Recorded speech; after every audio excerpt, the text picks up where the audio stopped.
Hey folks, have you downloaded Unreal Engine 5 yet? We know there's a lot to learn, so we've compiled 7 guided courses to explore the many facets of UE5. Dive in with Your First Hour in Unreal Engine 5, enlighten yourself with Nanite Essentials, wander the massive city sample from The Matrix Awakens, and more. Get the details on all of these courses at unrealengine.com/feed. Many of the new features in UE5 aren't only suited to crafting next-generation games, but represent new potential for other industries as well. On the feed, we take a look at how Lumen, Nanite, an expanded modeling toolset, updates to path tracing, and other modifications represent a substantial upgrade for the ArcViz world. Then rev your engines because it's time to dive under the hood of the Hype Chamber Sample, a flexible, real-time broadcast graphics package originally developed for the Rocket League Championship Series live esports broadcasts. In next week's webinar, we demonstrate how to build highly customizable graphic packages that enable artists to switch 3D models, textures, materials, and lighting from a single Blueprint controller. Register now for the webinar on Wednesday, May 18th. One of our favorite furry friends has a brand new VR adventure. Quill, the hero of Studio Polyarch's debut title, returns in Moss Book 2, which features innovative mechanics and even more tugging of the heartstrings. Check out our spotlight on the feed where Polyarch details how it used blueprints and state machines to experiment and collaborate with Moss Book 2's development. In collaboration with Buendia and the NASA Tournament Lab, HeroX launched the NASA Mars XR Challenge, a crowdsourcing competition seeking ideas from you, the Unreal community. Participants will have access to a virtual Mars environment and are tasked with building out scenarios or assets that simulate activities related to early human exploration of Mars. Winning submissions will get a piece of a $70,000 prize, and their submissions will be used by NASA to test procedures and plan for conditions while on Mars. You can get involved by visiting the HeroX website at herox.com/MarsXR. Moonatic Studios is gracing us with their 2.5D platformer for our first spotlight. Set in a post-apocalyptic world, One Last Breath tells a story of hope. Gaia seeks to restore life to a withered and polluted planet. She must use her powers over the environment to navigate past obstacles and complete puzzles. Wishlist One Last Breath on Steam. Take a stroll through a light and airy owl garden from Cory Billett. A departure from their typical work, the vibrant scene was inspired by classic English gardens with a hint of fantasy. Take a gander into the forums to comment on the project and explore more. Don your adventure gear and explore this awesome Viking hut from Sarvesh Shashank Srivastava. Inspired by Assassin's Creed Valhalla and Witcher 3, they put this together to focus on creating an environment from scratch and telling a story with scene elements. They'd love to hear your feedback, so pop over to their ArtStation page and share. Thanks for watching this week's News and Community Spotlight.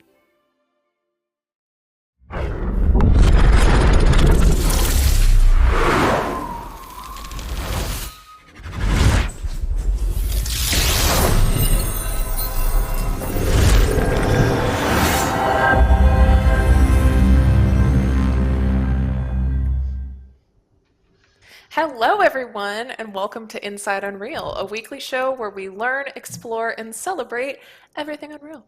I am your host, Tina, and today with me I have some very special and incredible guests. We have Patrick, over here. Hello. Patrick, Hello. other Patrick, and John. We'll go through and have each of you introduce yourselves, tell us a little bit about who you are, show off, give us your resume, the whole thing. But Patrick Osborne, if we could start with you, tell us a little bit about yourself.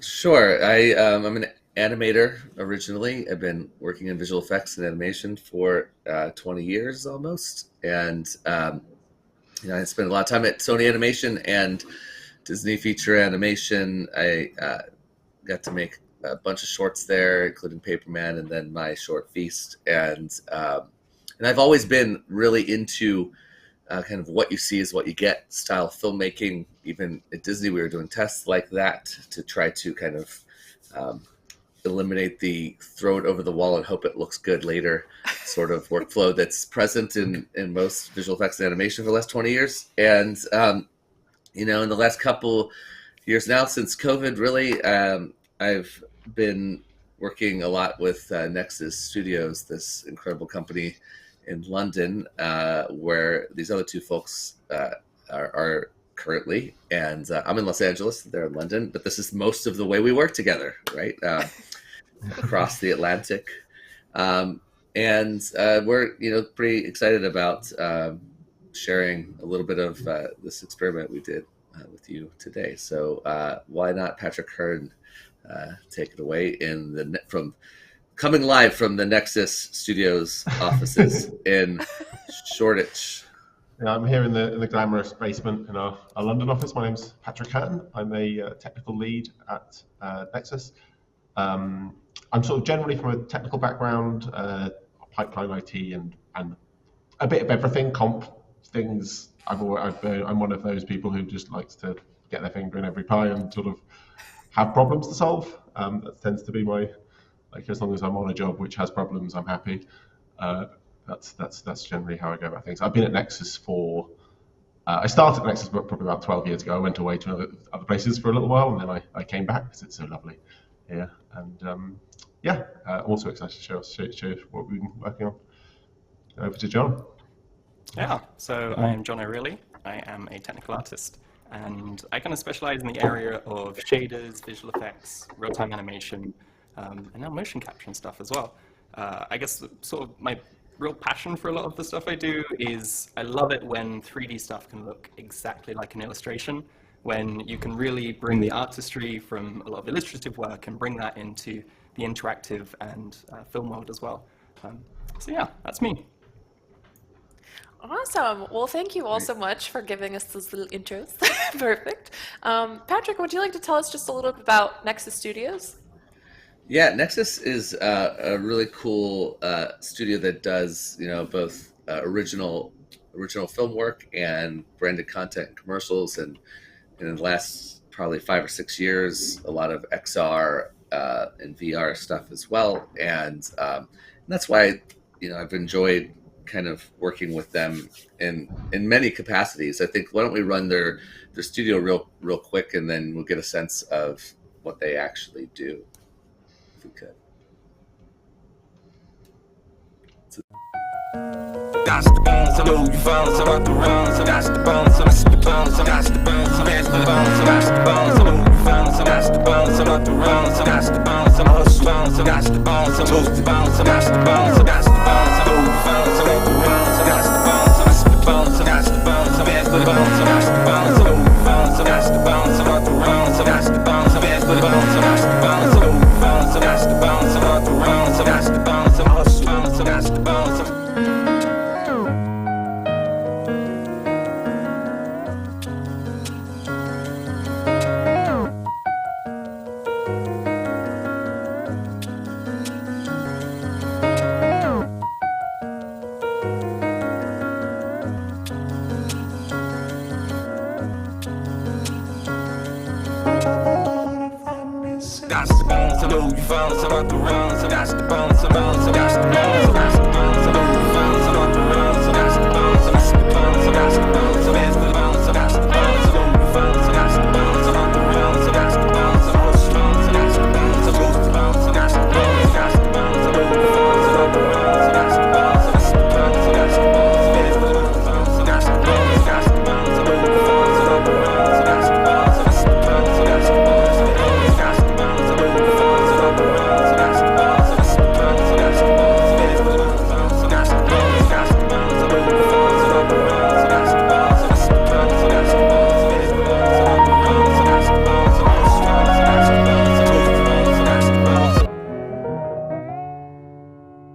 New sorts of projects, we have a lot of kind of talent around that can help kind of give suggestions and advise on like real-time things and also animation things. Yeah. So for the last couple years or so, I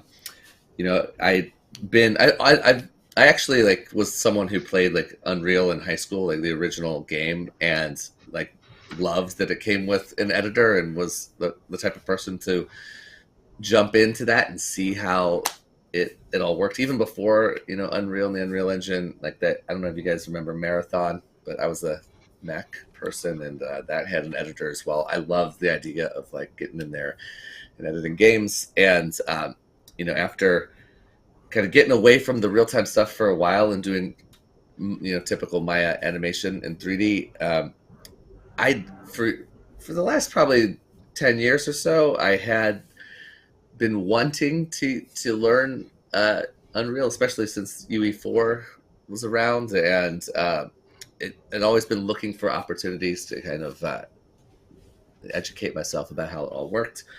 And last year in the fall, we were approached. I was approached by Amazon and with the potential of trying to do something with Critical Role, just experiment with the idea of maybe being able to perform characters live in some way. What was the kind of lightweight, portable, quick version of that? And through a project that Patrick and John and I had been working on of mine called This Take Deck is a Time Machine, which we did in the Unreal Engine as well.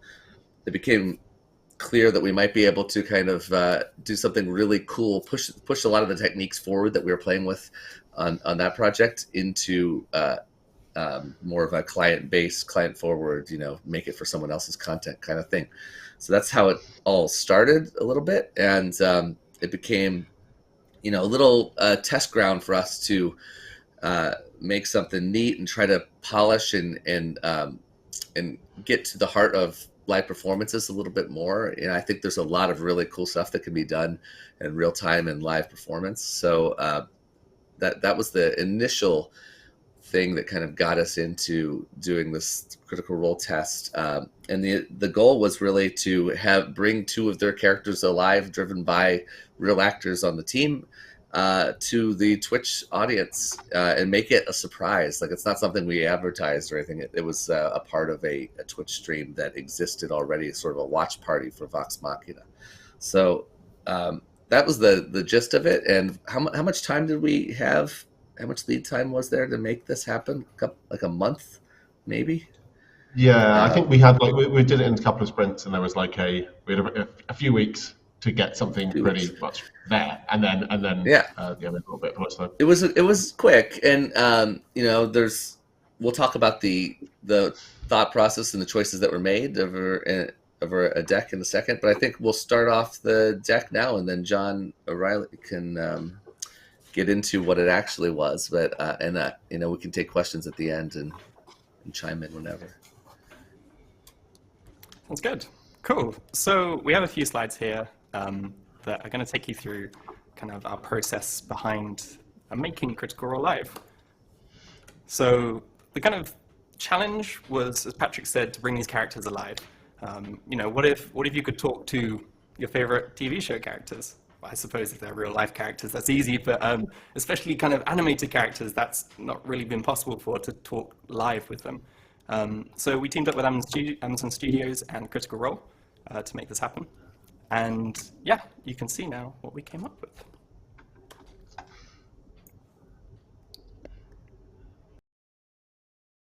We got sucked through a magical portal when we heard the word drinks. Drinks? Like ale? I think so. We're at a bar, but look over there. There's some sort of fey screen. It's like a window, but it's got like a bunch of letters. I don't know letters. Well, it's okay. I don't know letters. I'll read what it's okay, Grog. Calm down. We're cool, all right? So far, the questions have been, why, God, why? Why are they in the studio? How are they here? Okay, how tall are each of you? Yeah, I'm like a knee high, and how tall are you? I'm like a lot of heads higher. Like, I think I'm like that many feet high. How many do you think that is? That's 4. Yep, right? Correct. What is your morning beauty routine? Oh, this is very important. I get a big barrel of ice, and I shove my whole face in it, and then I take it, and I swish it around, and then I spit, and then I go out and I slap a horse. Just any horse will do? Yeah, I haven't really figured out what that does in terms of benefits, but... Well, it doesn't hurt. It doesn't, right? I mean, it hurts the horse. It does hurt. But, yeah. I feel the tether pulling us back. I don't want to go. I'm having so much fun. I'm having so much fun, too. But you know what? This tavern doesn't have any ale, so... That's true. Maybe we can find... At least we can kick ass with Kiva when we get back, right? That's right. All right. On the count of 3, we'll count it off with our hands. Okay. 1, 2, 3. Yeah! Whoa. So as you can see, the actors had a ton of fun with it. The chat was loving it. And overall, we're really, really excited with how all the fans received it. It was a really, really fun project to put together. So, And kind of Patrick goals mentioned of the I didn't mention what Critical Role was in the first place. Critical Role is a live, weekly, generally Dungeons and Dragons show that's been running for years, 7 years. So it has a lot of people watching, and these characters are known and beloved by the people who watch. And they actually created a show on Amazon called Vox Machina, Legend of Vox Machina, based on their first campaign. And it does seem like a real cool use of Unreal technology to kind of bring a Dungeons and Dragons show to life. So this is like a dip into that. We think there's a lot more to go, in making it kind of a full thing. But John, get into it. Sorry, I didn't even explain what the actual show was. I just assume that people know, especially Unreal people. I feel like a lot of them probably have watched, but who knows? I think you're right. I think a lot of people do. But are kind of game developers are also familiar with Dungeons and Dragons, and so therefore Critical Role. So the challenges of the project was to kind of match the 3D live performance inside Unreal Engine with the series 2D aesthetic, that being the Legend of Vox Machina. We wanted to stylize the actor motions in real time to appear hand animated. So normal motion capture has a lot of kind of inertia and noise, and a lot of weight that real humans have that necessarily animators don't put into the animated characters. So we wanted to stylize the incoming motion capture in order to make it look better. We also wanted it so that an actor's natural smile would trigger the character's expressive smile, which can sound kind of simple, but when you're using kind of face capture, you can often get kind of direct mappings that don't necessarily move the face in the way you want. What the actor might be doing might not be what you want the character to do. So we worked on a system to try and bridge the gap. We then also stabilized the motion capture for live broadcast. It being live, and for a broadcast, you only have seconds before it goes out, and that means that you have to make sure that the motion capture behaves and everything looks good throughout. So we put some effort into making sure that happened. So an overview of kind of how the project is structured. First of all, we have the motion capture hardware, and this captures the motion for the body, the hands, and the face. We then have MBN, which is the piece of software that the suit goes into, as well as the hands. So that calculates how all of the body goes together. We then have the body data, and through a live link setup that then goes into Unreal, where that motion is applied to the characters, and the characters are situated within the scene. And then finally, we have the broadcast, where we take the output of a virtual camera and then send it over to the broadcast desk to be mixed in with the rest of the streaming stuff. So, the in-depth process. Let's start with the character look dev. So we have Grog, barbarian, at large, very large actually, 7 foot tall or something like that. There was a lot of kind of work to make sure that the really dramatic angles from the character designs from the show made it into the 3D version. A lot of the challenge with bringing something into 3D is making it look good from any angle. When you're in 2D, you can cheat things. You can move a brow lower just because it looks better. And even with turnarounds and character sheets, they aren't necessarily all consistent. We then also have Scanlan, the gnome, who is a barbarian, bard rather, sorry, not barbarian, obviously not barbarian. And yeah, we put a lot of effort here into also kind of making sure that the angles work from every side. So aside from the kind of normal base color that you would see, we also had a normal bake, so we can make sure that the really high poly sculpts of these characters would make it in, and we could correct shading things later. We then also have a shadow mask that manually applies shadows, and we also have a line mask which is mixed in the material, meaning that we can choose tints or have it mixed with another layer. The shading, some of it was borrowed from Tape Deck, that short film that we made in Unreal, as Patrick Osborne mentioned at the top. One particular system which we found particularly useful was the punch lighting, which is what you're seeing on the Kid A character here. The punch lighting system kind of puts a light to one side and another side and then maintains that in the camera. So we used that along with a directional light, which was new for this project. Something called Faux AO, which is something I invented, which is literally just a kind of undershadow to everything, but done inside of the shader rather than a kind of in-engine lighting function. And then we have that custom shadow map that I mentioned. We'll get more into the materials later. There's also self-illumination, which is a little bit of a cheeky hack. When you're doing kind of stylized things inside of game engines, a lot of the time you want to throw away a lot of the lighting calculations that the engine would otherwise do, save, process of doing that, and just kind of create your own lighting functions. But here we wanted to kind of mix the lighting, or have the lighting of the scene still affect the character itself. One notable thing being the ambient light color. So from the main directional light in the scene, if you were to change the color of that, that would allow the character to also be slightly tinted. So this meant that by keeping it as a kind of lit shader and bringing in the kind of self-illumination function, it meant that we could kind of choose how unlit we want it to be. It's not technically unlit, you're still doing more work, but it meant that we could also blend it with AO and use depth effects and things like that. So you can see here in the video, we've got the self-illumination being adjusted on Grog. By default, this is set to 1. And the way this works under the hood is that this moves what would otherwise be going into the base color, combines it with any other existing emission, and then just moves it over into the emission.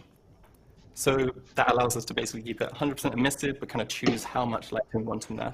For tape deck, this was actually really quite useful because it meant we could actually blend material-based lights with the lights in the scene. We then have the character outlines. There are 2 major ways that you do outlines instead of games engines. One being a post-processing effect in the screen, where you generate certain buffers, and then you use those to generate lines. But you can also, and the kind of more retro way, but still quite useful, is the outline hull effect.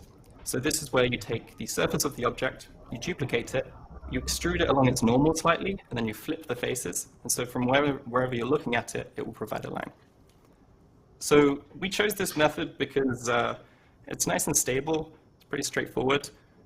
It's nice to be able to control it on the character and potentially use texture maps to control where the kind of line thickness in certain areas without needing to send that to a buffer like we would for screen space lines. And you can see here in the video how the outline fold intensity works. So this is an extra little bit of logic I added to the lines in order to make them tuck inside where they really should be. If you look at the bottom left of Grog's jaw at the start of this video, you can see there's a gap between the outline and the rest of the character. And by folding everything in, I basically check the alignment of the outline with the camera. I can kind of tuck things in. If people want to know more about this, then put a question in for later, and we can definitely show you an engine. We also had kind of children of material instances, so that you could set a certain character's material properties and then create children of that instance that would then share those same properties. So this was really useful for things like the outline shader, and also the kind of main basis shader. So on the screen right now, you're looking at the material instance for Grog. So this has all of the settings for basically the lighting inside of it. You would then create a child of that material instance for things like the skin or the cloak, and then you would create overrides for each of the texture inputs and any additional overrides you wanted to do. So let's get into the mocap systems and hand over to Patrick. Great. Thanks, John. So yes, I'm the less important Patrick of the two. So this is so just going to go over what we used first in terms of hardware, and then like how we process that data and treated it in order to get the best result. I'm slightly behind on the slides with what I'm seeing, so I'm just going to assume that you're seeing the right slide. So what we used for the body, we used the XN suit, which I've got one here, which is it's a Lycra suit with a load of inertial sensors in it. And what they do is basically they have an accelerometer and a gyroscope, and so they know how fast they're accelerating, in what direction, and what way they're facing. And from that, attached to all of your bones and your limbs, you get and then solved by their software, you get a motion track, which is really very good. Really, like I think we're pretty pleased with it, especially considering that it's markerless. What's really good about this, and the reason we went for a markerless solution, is it allows us to sort of turn up, put the suit on, calibrate, and get going. We don't need to be setting up a bunch of cameras or going to a particular specialized stage. I think that's why a lot of people are using this. And then compared to a camera-based solution, it's just higher fidelity than camera-based solutions, especially for real-time. It's higher fidelity than we can get from a camera-based solution right now. So you can see here, like, this is a pretty good calibration in the bottom left, where I put my hands together, I move them all around my body, and the hands stay stuck to each other. it knows where my limbs are. That's a pretty good calibration we've got on the bottom there.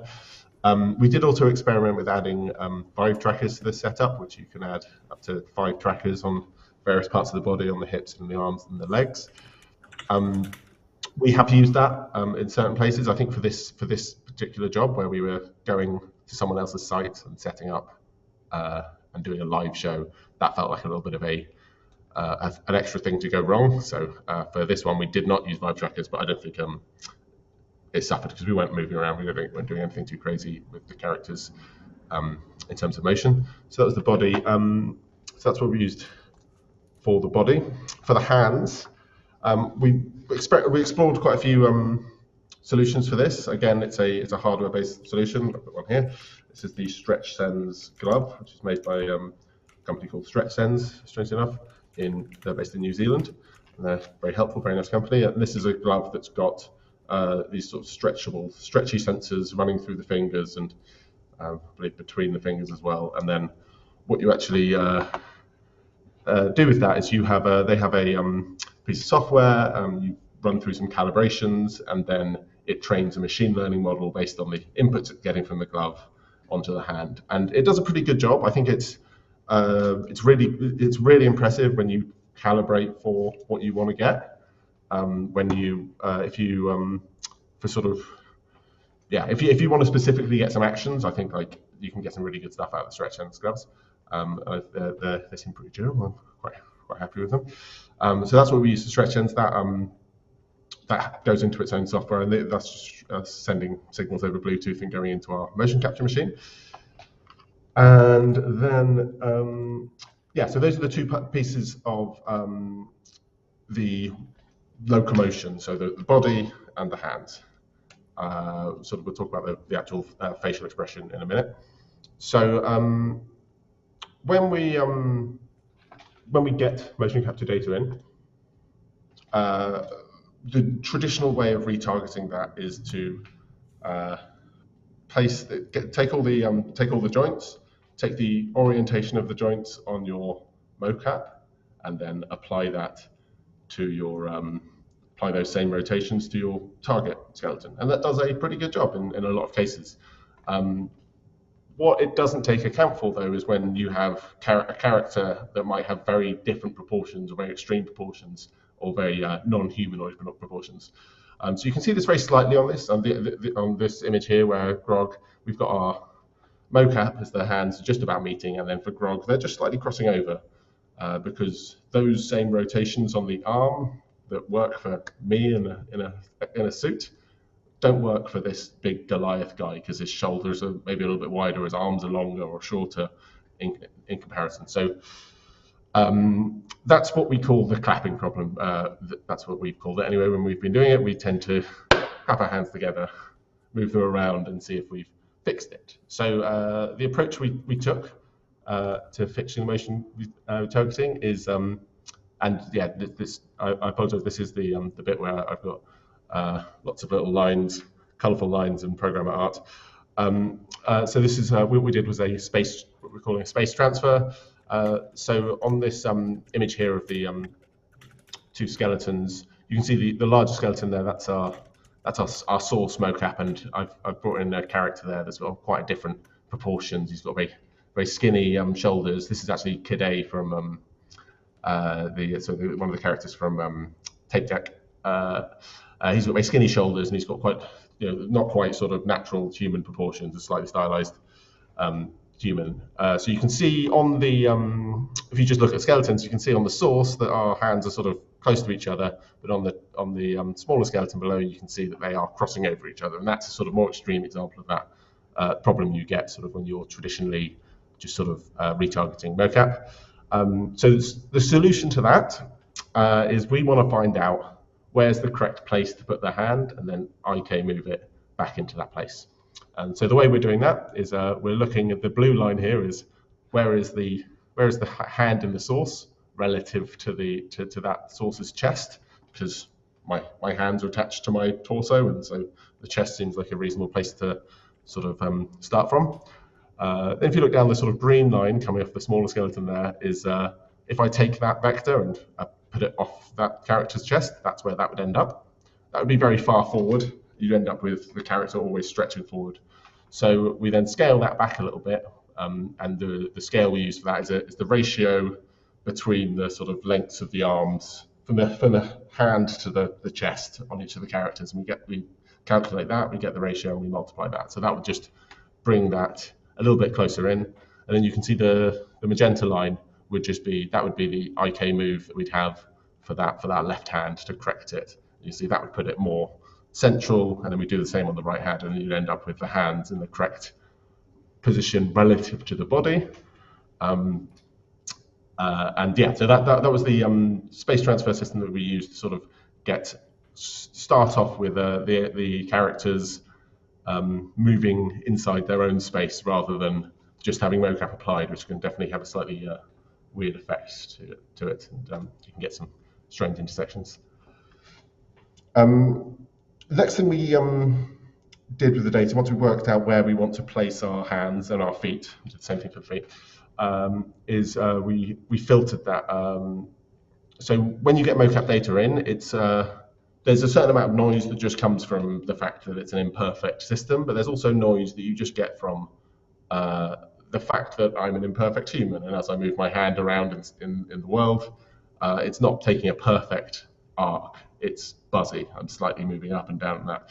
So if you see sort of, but for an animator, they'll tend to make a nice arc, they will have hands moving in nice sweeps and like satisfying movement. So one of the things we did was to use a Kalman filter, which is traditionally used in, I think it's made for rocket ships, but it's basically a way of predicting what the actual value is when you've got a noisy input, effectively smoothing out the value.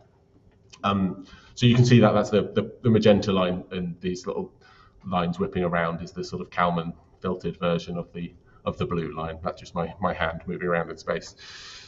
So what that basically does is it just takes out a little bit of the high frequency noise from the data. So we're just starting with a slightly cleaner input and something a bit closer to the sort of curves that an animator might put on these things. Like animators aren't going in and putting lots of noisy curves on in general.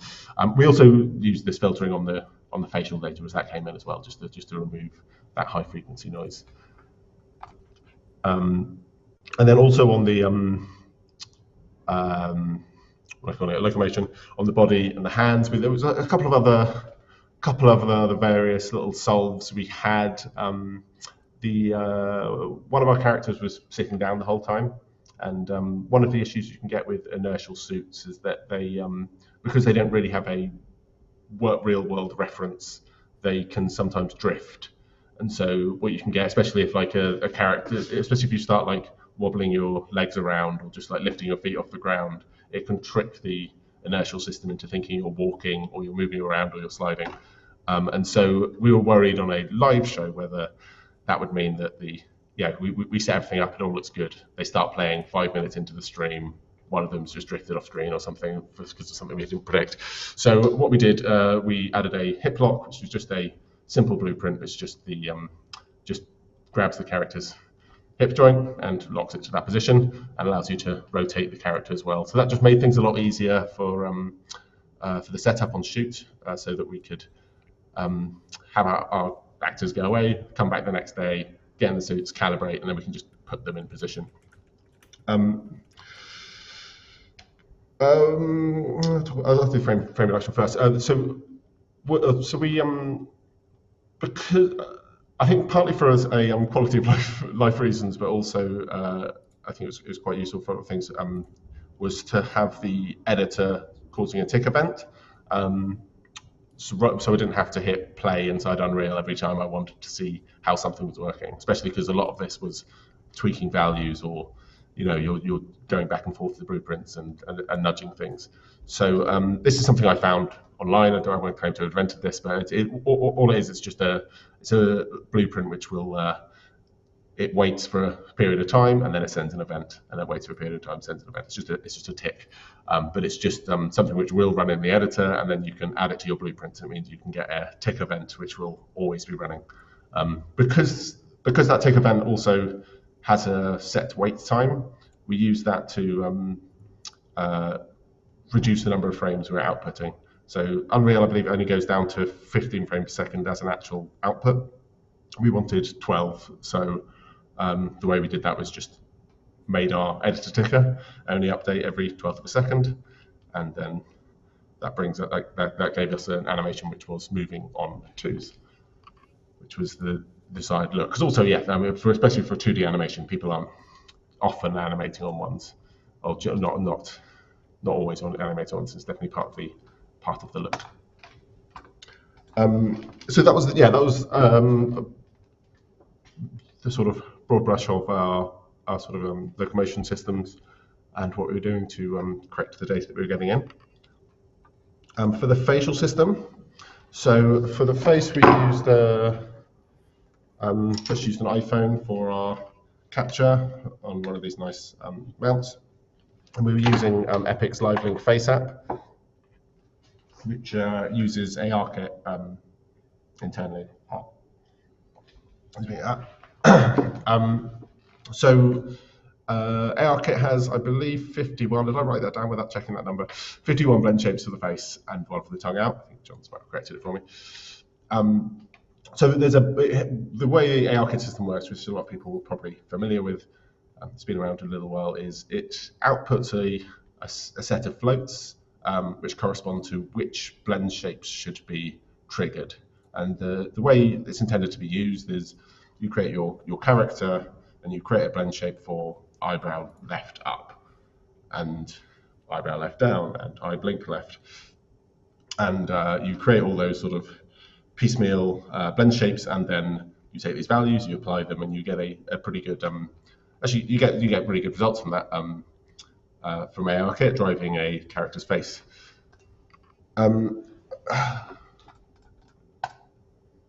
But I think some of the things that we felt with ARKit when we've used it is it works really well, particularly on a human, and I think on something like a MetaHuman in Unreal, like that's perfect. That's exactly what it is. You've got a human, and you want to get the same response back out on them. But for a animated character who might have very particular expressions that they want to hit, or you might want to take out certain subtleties.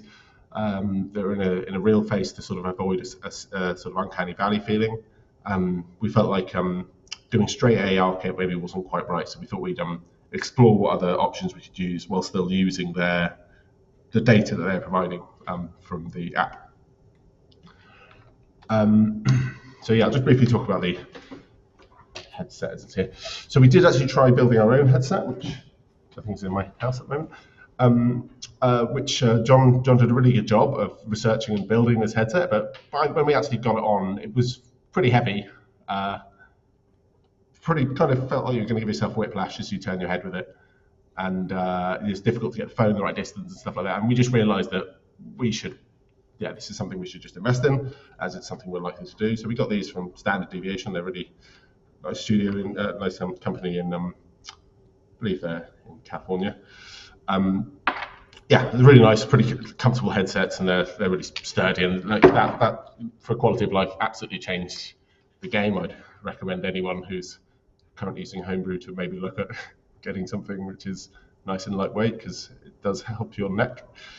And it also a lot of the other ones we use, they end up covering the face quite a lot, and you maybe lose some expressions up on the forehead underneath the helmet. So yeah, that was made things a lot nicer. So just going back to our ARKit input that we're getting. Some of the values are great and absolutely what we want, and we don't want to do too much to them. Particularly things like the eyebrows and the eye blinks, and detection of a smile.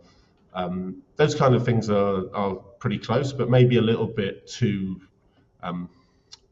real life for an animated character. So we just added a little bit of simple tuning, which you can see on this little blueprint widget, which just allows me to set a minimum value for some of these values as they're coming in, so they just don't get triggered quite so easily. So I need to definitely raise my eyebrows for the eyebrows to raise, and then some sort of a multiplier at the top to just sort of make them hit a bit harder. So for certain things like the eyebrow raise, I don't want these little bitty movements of the eyebrow necessarily, like where it's just every time when I'm talking, my eyebrows are constantly moving up and down a little bit, and that's right for a human, but for an animated character, you wouldn't do that. You'd only have an intentional eyebrow move.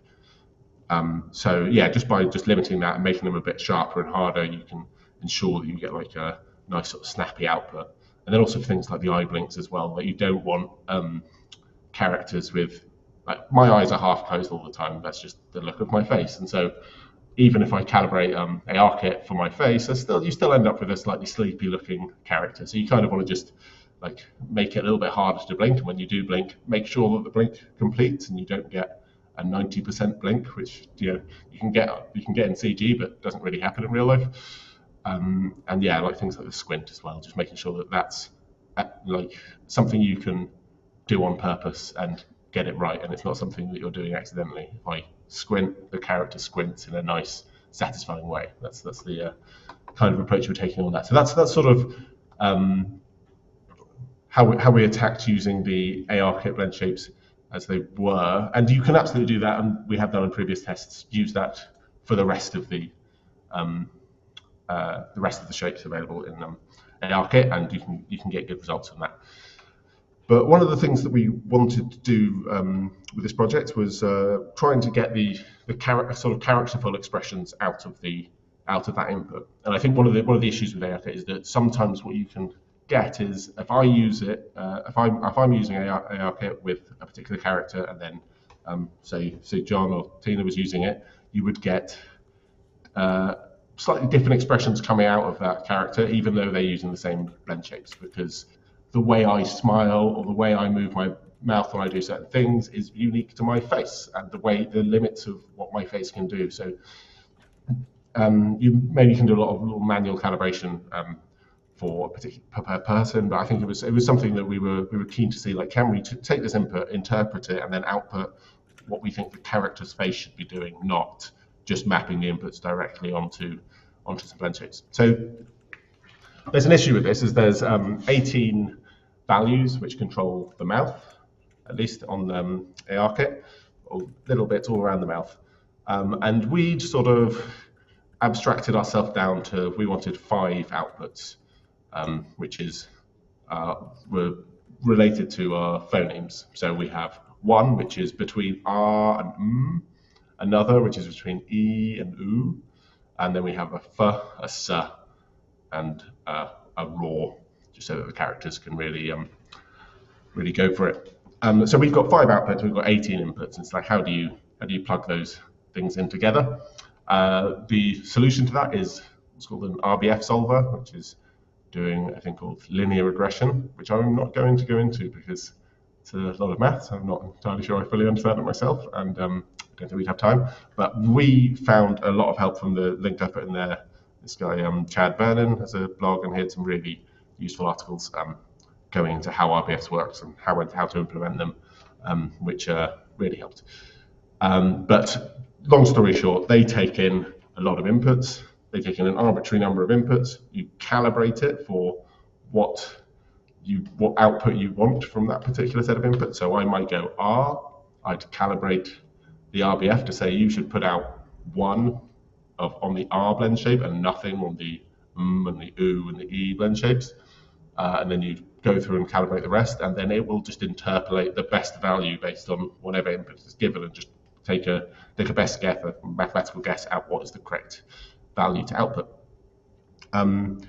So the idea of this, we can calibrate to how the actor actually speaks, and then output how we want our character to speak. So if I don't move my mouth a lot when I speak, but our character is supposed to move our mouth, then hopefully we are sort of translating my speech to what the character should actually do.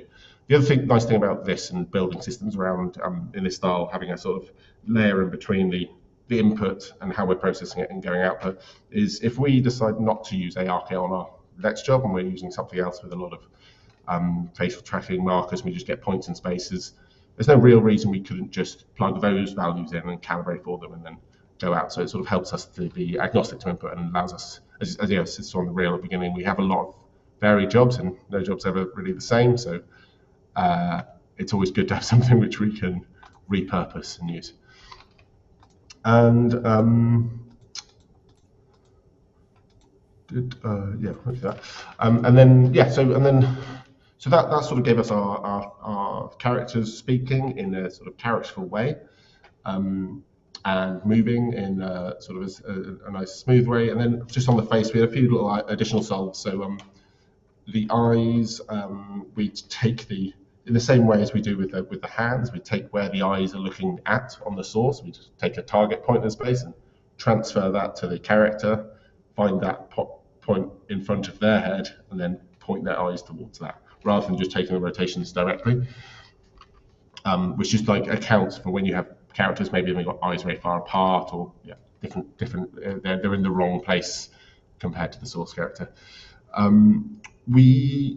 I think one thing, like with Unreal particularly, just being able to, we did a lot of this stuff in C++, which was a slightly new thing for me to do C++, and it was hard, but interesting. I love working blueprints in Unreal, and being able to, once we've built our systems, and then we'd find like little discrepancies that maybe we weren't happy about, or like certain shapes maybe fighting against each other. Just being able to add a little hack or little fix for that in a blueprint. As you can see, like these little things are tiny. They're just like a couple of print. It's usually just lerping between two values because if this value's up, then don't put out this value. So stuff like that, or just multipliers and things like that. They were being able to just bash that in very, very late in the day when you notice a problem, or if there's something unexpected to come through, is very helpful, not having to recompile. And the other one, which is a nice little innovation that our technical director Vegard came up with, was just having the eye look drive the eyebrow movement. So as you look left and right, the eyebrows just sort of come up, which is just a nice little sort of secondary animation that to put on characters, which I think was really effective. And I think like as we sort of do further jobs like this, like I think those kinds of things are things we'll look to build upon, I think. And back to John to tell you how we got through the physical set and the shoot. Yeah, I'm going to be quite quick with this one because I think we're going to look at it more in Engine anyway. But I think it's really interesting how we went through the process of creating the actual set itself. Obviously, like Patrick Osborne said, Patrick Osborne's in LA and we are in London, and such is the Critical Role team. So when it came to actually rebuilding the set, what was really fabulous is that, that old word, democratized. Photogrammetry now has been basically democratized using iPad Pros. The little LiDAR sensors on these are now good enough that you can get a really good sparse scan. And it's not always good enough for kind of final image, but it's really, really useful to have a physical sense of the space. So we used an app called Scaniverse. Unreal also offers their own photogrammetry app. Scaniverse is usually made for much larger things, but it did the job. You can see here, this is just a quick recording I took today of scanning a section of a hallway. You can just very quickly kind of swing it around. It creates a point cloud and then takes a little bit of time to process to take those points and turn it into a mesh. There's some downsides to doing it this way. The textures aren't particularly optimized and the geometry can often be missing. But because we had a fixed camera, or we had 3 cameras in the end, but there was one major fixed camera, so we knew basically exactly what people would be seeing from one angle. So once we had that basic scan, Patrick Osborne went in and replaced some of the scan with mega scans. So rock walls, lamps and stuff. We also got an environment artist at Nexus Studios to recreate some of the individual assets. And we also rescanned some of the assets in Engine as well. Sorry, not in Engine, on the day, on set.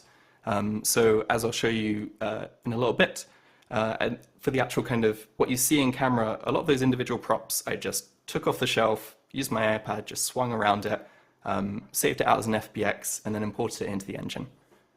It was really, really quick, and it was effective to the point where the crew were coming over and were kind of a little bit confused at how we put the camera in their set that they were seeing on our screen. If it was good enough to fool them, I think it was probably good enough to fool people watching the stream. I do apologize if I am only coming through your left ear. So we also have some details about the physical setup, an important consideration. I'm really sorry if you're only just hearing my left ear, or me in your left ear. So What we have here is the photo of where Travis and Sam were standing.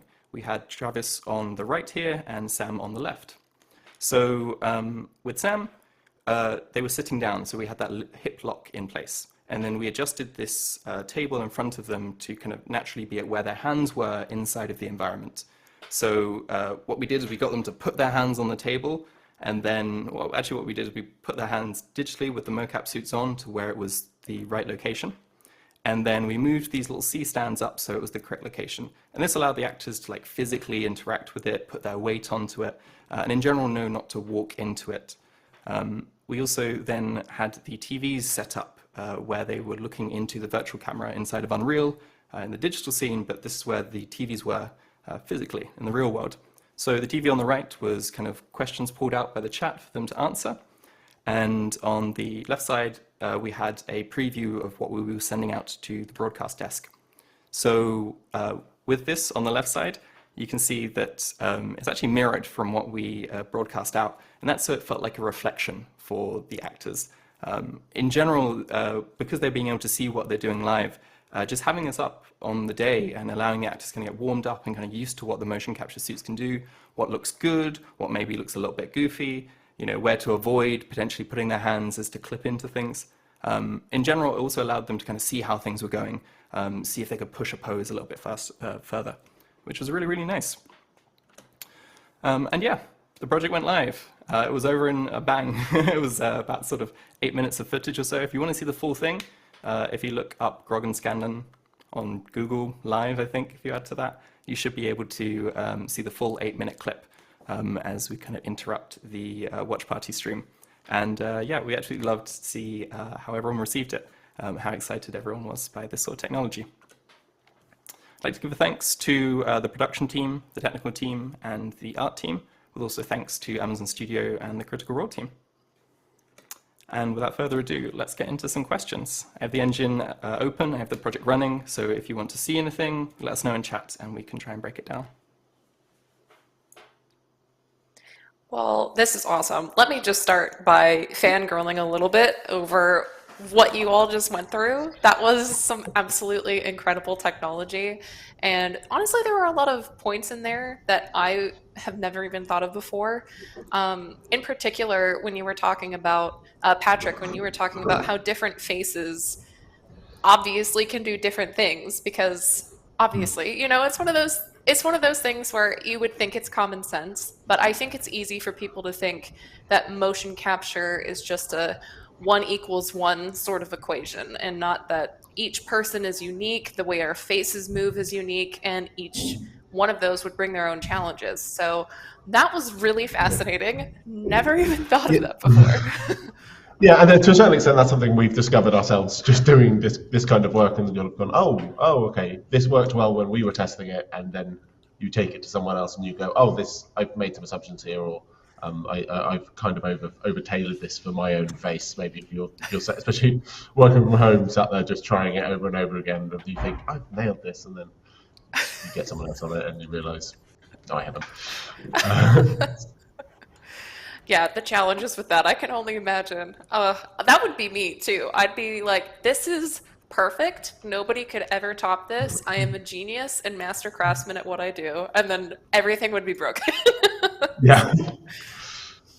Yeah, it's often like, I think it's kind of often overlooked that animation is especially with characters that are not photoreal, is an exercise in simplicity and getting to the caricature and the simple idea that communicates, and not communicating completely realistic motion in every single thing. So the act of like smartly filtering down the way an animator's mind would real life is what we're trying to, you know, get to the essence of, and it's not simple at all. It's a huge thing, and especially to do it in real time and have actors, you know, kind of treat it as a mirror is really cool. So Yeah, absolutely. Yeah, one of them to be able to puppeteer it really, and like yeah, and sort of having yeah, we end up with a lot more data than we want, really.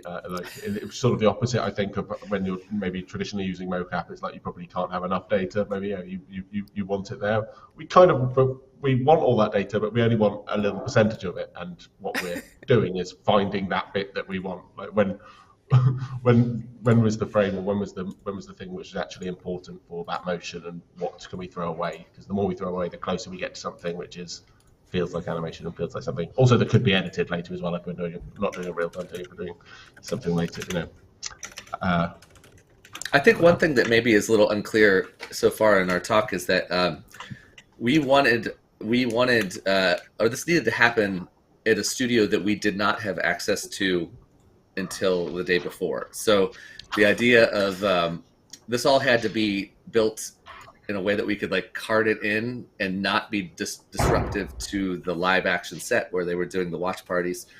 It was just like adjacent to that, and that's a lot of the reason for doing an inertial suit like Xsens, because we couldn't go in there and set up cameras ahead of time. This had to be something that we could literally like set up in a few hours, and even I think we rented computers for this, right? We didn't even bring machines from the UK over. These were just, little refrigerator-sized, loud boxes that we. Yeah, they were definitely louder than we expected when they arrived. They were sort of used to sort of relatively quiet, nice big workstations, and they were like, "Oh yeah, we've given you the full-on gaming PC." Yeah. So it's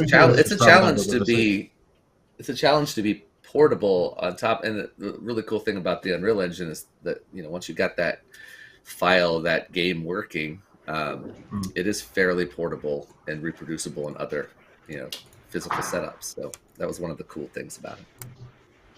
Yeah, I mean, that just sounds like an adventure, knowing that you had very limited time to get basically a whole studio set up. That's quite the challenge. Yeah, I have to say, like the crew over at the Critical Role studio were just so accommodating when we turned up as well. Like they were happily just got us all set up and ran everything very nicely. It's a very nice little world over there they have. But yeah, we were given a little place and we just had to just bang out on some dressing tables and get everything going, and then pack it all down and leave the country. So it was it's a nice little sort of whistle-stop tour of LA studios. Yeah. It sounds like a good time. I do also have to mention that given those slides, I have made the conclusion that animation is in fact rocket science. That's what I gathered. Yes, the camera filtering literally is rocket science. That's it might actually be the first bit of rocket science we've used specifically. I mean, I'm sure there's a lot of it out there. It's all, this is perfect. All just points in space, isn't it? See, I always knew that because animation is hard. So I already figured that it was rocket science anyway, and this just proves it.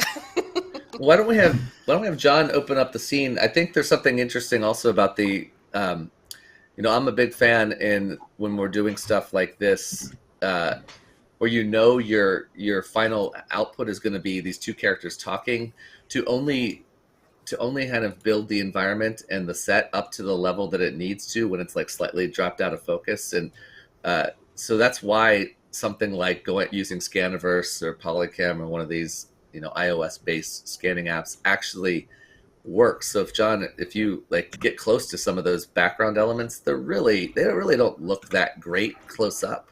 But one of the things as a director in any kind of film is trying to make sure all your money's on screen, so you only put the amount of effort into your project that is needed to make things look good enough for that project. So this is an example of that, where the background itself didn't actually need to be that amazing, because we're not getting close to it. If you get close, it's all just kind of chunky, but drop it out of focus a little bit and make sure people are paying attention to the characters, and you don't really have to worry about that so much.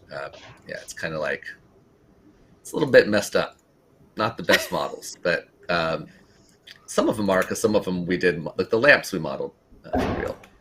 But I think it's really fun to kind of problem solve in this way, and to don't do work that no one's going to see, essentially. I love that. Work smarter, not harder. Yeah. Absolutely incredible. And I feel like that also kind of goes in line with what you were saying about the motion capture data as well, where you don't necessarily need it to all be super extremely high fidelity realism all of the time. I feel like especially for characters that are stylized in this way, if the environment was way too high fidelity realism, it would kind of take you out of the immersion of it, and it wouldn't look right in comparison to them. So I feel like that was a good call.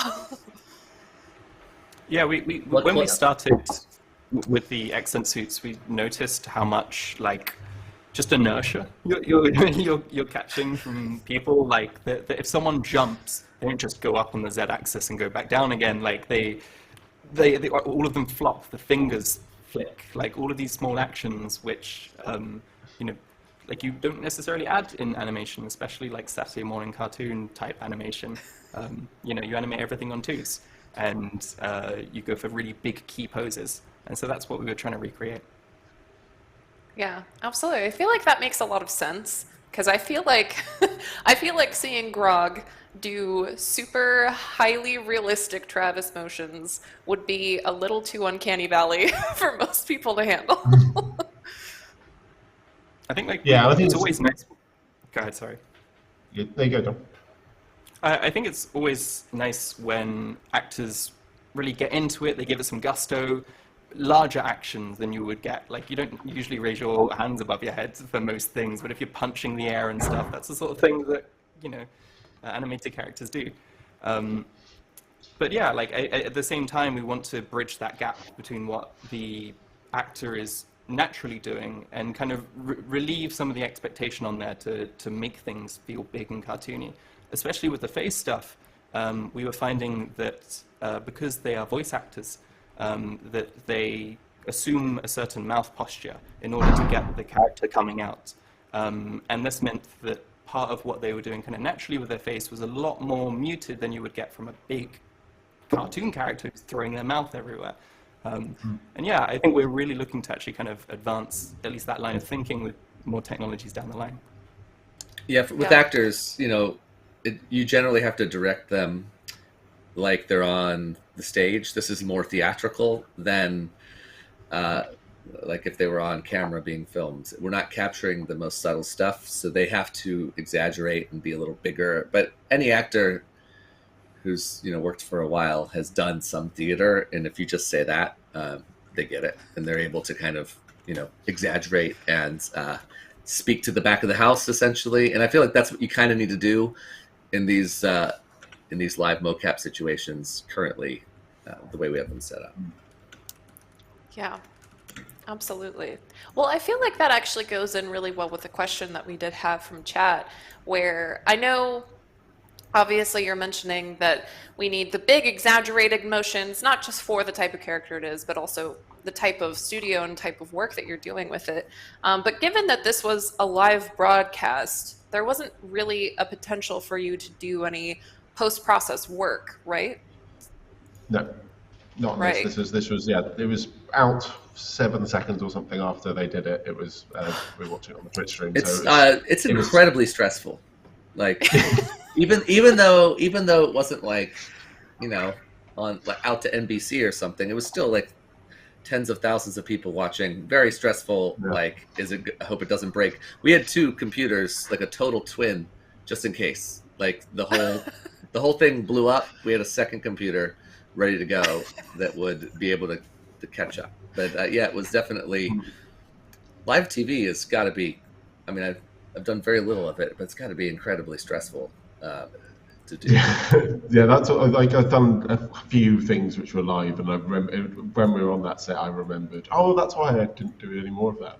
It's so stressful. There's definitely a person who gets a lot of energy from that and loves the live shows things, and maybe you're wanting it. But like I was like, I remember why I picked to work in animation, where we've got weeks to work on something and we can think about it. Oh, that's not quite right. Yeah. But yeah, it was really fun, really exciting to have it go out live. But yeah, it was live. Like there was no time to do anything on it. Now, in this case, we weren't recording to like do any kind of I mean, I think we do record the streams as they come in for the suits, but like, you don't have to. We weren't planning on polishing, but I do like the idea as a director of like doing a lot of stuff live, but then having the chance to recut and polish later, and that's definitely in the realm of possibility. It's not far from what we're doing. It just wasn't the goal for this particular thing. Yeah, I think one of the things, like I think animators who've dealt with mocap are generally don't want to do it again a lot of the time. Like they don't like they tend to not to like it, and so a part of the goal of this project and other things that we're doing similar is to try and if we're doing cleanup offline, is to make it so the animator's starting in a better place and it's closer to what they might do, and they're not just going, well, I'm just going to throw all this away and just use it as reference, which I think is what happens a lot of the time, probably realistically with mocap in the real world. My first job was an animator on Polar Express in 2003, and I swore off mocap for 17 years since then. And finally have come back to like, maybe there is a way to make it kind of work from an animator's mindset, but it's taken a while. Give the technology a decade, and then maybe you'll think about it, sort of thing. I feel like back then it was like a lot of marketing behind making it look like it worked. Now there is less marketing behind making it look like it just works. But this was literally live. Like what you saw, it had all of the problems that existed. Like there are still wonky things in there. Luckily, live stuff is a bit ephemeral, and if there are problems, they exist for a second and then they're gone, and that's kind of cool. Yeah, absolutely. And I feel like most audiences are a bit more forgiving for live sorts of things. I can say from my experience, I think it's been 3 times now on stream I've been muted. And they still let me come back, so I think we're okay. But yeah, I mean, I can only imagine the stress, which is actually, that goes perfectly into one of the other questions from chat, was obviously in comparison to something that is not live, would you prefer to keep doing projects and experiences like this, like the live broadcast, or do you prefer projects where you can have a little bit more time and it's not everything is super stressful for the maybe 2-hour time frame that this is going on? You get a lot done. It's nice. So there is not stressful is good. I do like. There's this world of like, the virtual production and stagecraft stuff that's popular with Mandalorian and everything, and everybody always they always kind of tout the advantages of live action as if like they've got it all figured out. And I don't think they do. I think there's like a best of both worlds between animation processes and live action processes that could be found somewhere in here. There's something wonderful about real-time collaboration and everyone kind of acting together and kind of like, it lights a fire around you collaboratively, which is great. But I do like that, animation studios, you can, go home and finish like the live action hours are 18-hour days sometimes. Like you get to a crazy amount of stuff where, sets are destroyed when you're done at the end of the day. So you just need to get what you can get in a location. And there's something kind of neat about the infinite, buildability and that, you don't have to delete your scene after you're done when you're working in virtual production. So I do think there's like something cool about that collaboration, but then to be able to polish and finish and make it look perfect later is also really great that you can't really do on a live thing. So I kind of am mixed on it, even with the stress, What do you guys think? Yeah, as a studio, we're really excited about more of these sort of projects because it's a sort of interaction with characters that hasn't really existed before. Obviously, VTubing is something that a lot of people are familiar with, and that's a kind of almost a separate category of like personalities which become digital, but for kind of established animated characters to come into something that's interactive in a broadcast setting is very, very new. I think we're really excited about like how kind of different IPs might kind of play into this. We had a lot of ideas throughout this process about how we could even blend kind of linear animation with live animation, and that's stuff we're looking to do in the future. Kind of, this kind of new mixed format, which I think could be really interesting. But I think it's also really interesting to think about how just by polishing up something because it's going out live can also mean that you can really cut down the iteration time from getting raw motion capture data and then having something serviceable in the engine. Whether that's for pre-visualization or, the ultimate goal is making it so good that you could just stand, do some motion capture, and the typical amount of cleanup you would need to do for motion capture in order to make it kind of the quality that you need, gets kind of most of it taken out, with also the ability to tweak and, as Patrick was saying earlier, like being able to modify stuff down the line is really, really nice, but just having that foundation of motion, I think is still going to be very useful for recorded projects too. Yeah, I think also with all the real-time things that we like, the thing with like Patrick was saying with live action is it's very stressful. You're there on the day. If he didn't get it in the camera, it's not long. That may be slightly less so nowadays. There's a lot, just it's handed off to a VFX house somewhere, and someone's given a horrible task. But like basically, if you don't shoot it, you don't have it. With animation, you can kind of get the same thing where you're a certain amount down a project and it's been rendered. We can't afford to re-render it. We can't go back in time. We're going to have to suffer with that shot not being perfect. I think with the real time, the thing that we can have is that we're working on the project all the way through, and when we render, maybe render the whole thing at once, or like we can do that with some of this tech. That it means that you don't have to just live with the fact that that thing that was rendered 3 months ago that's what that shot looks like, because that's all we knew at that time and we hadn't solved certain problems. I think that's probably a particular thing that you've probably experienced. You're nodding like you've you've got some battle sort of like war memories there, Patrick. But I think I think that, and then also being able to get to catch performance and get that sort of energy of actual actors and people in a room together talking to each other, that'd be great. That's great, but then like also getting that little quiet time, headphones on, fix the animation, like that's what I think that's what we all like as well. So it's a time and a place sort of thing, is what I'm gathering. Yeah. Absolutely. Makes sense to I me. don't even remember what the feel question was. I don't think I do either, but it was a great topic all the same. Another question about the processing for the XSense that you were using. Did you use XSense reprocessing live? No, the higher quality reprocessing doesn't happen until you run it as a post-process on the file. So if you do a record in XSense in MVN, you can then process that data afterwards, and you'll get certain things like foot slipping maybe fixed a little bit, and certain so some of the filtering that we're doing live. I assume they're using camera filterings internally, but they're using some kind of filtering as well, just to take out some of the buzz. So that's why it's so important that we're doing that stuff live, because that is involved in it. I think if you took what we did that day and then baked it down and reprocessed it through MVN, you'd see some of the similar results to some of the stuff we were doing. But obviously we need to do it this frame and then this frame, this frame. So we're always in the present in real time, which is but on other things we have used that, and we tend to just whack it on high and wait. Absolutely. Speaking of live, I drank too much coffee. I'll be right back.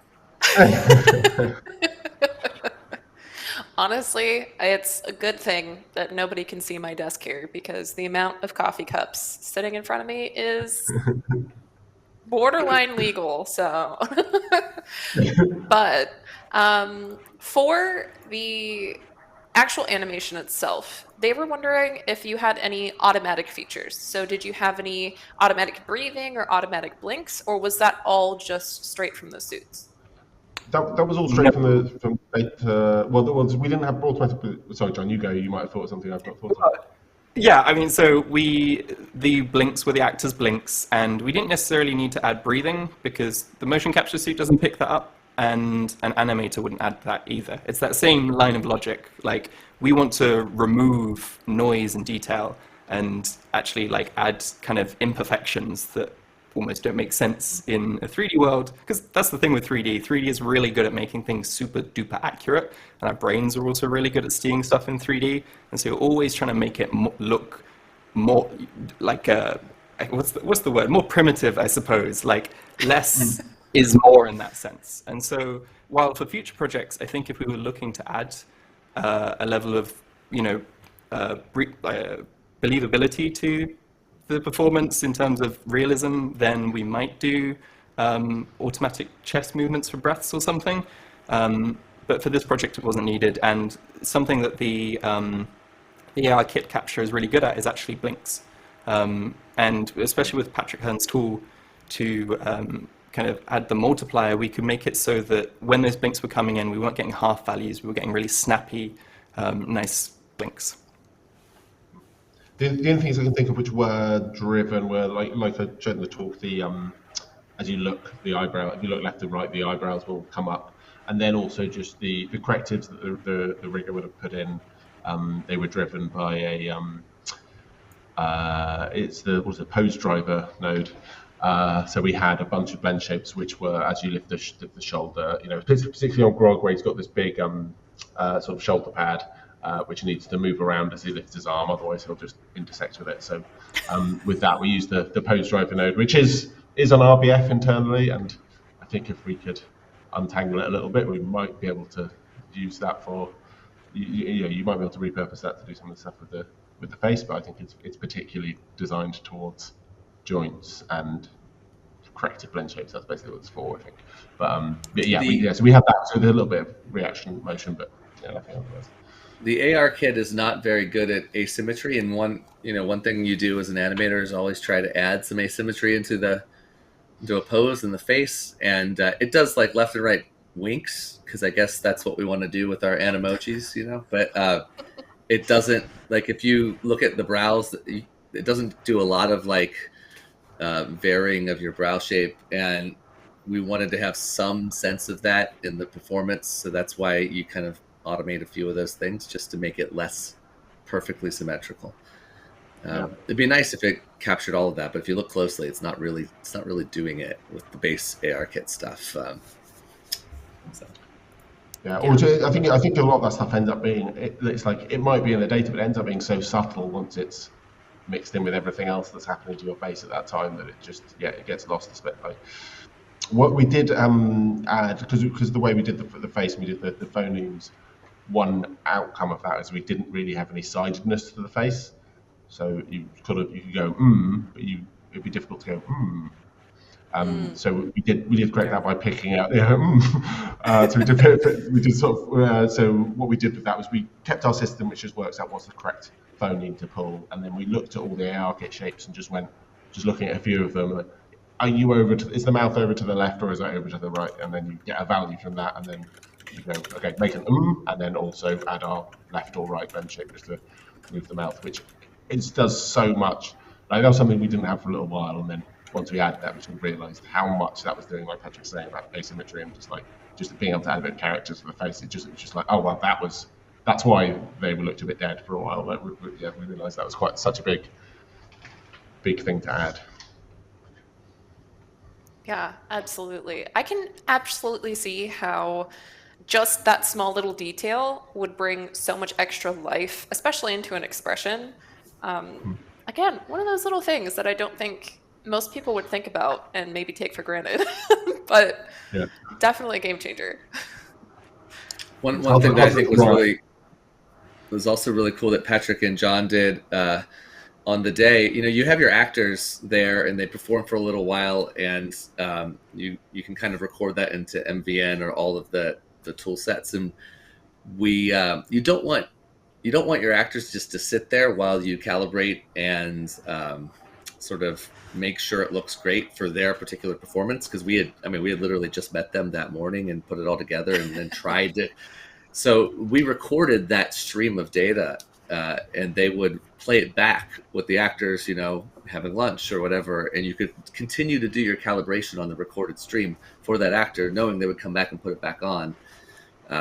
Ended up being pretty useful. It's nice that these tools like MVN can let you do that, because otherwise, you have to have that person in the suit for hours, potentially to try to make it work.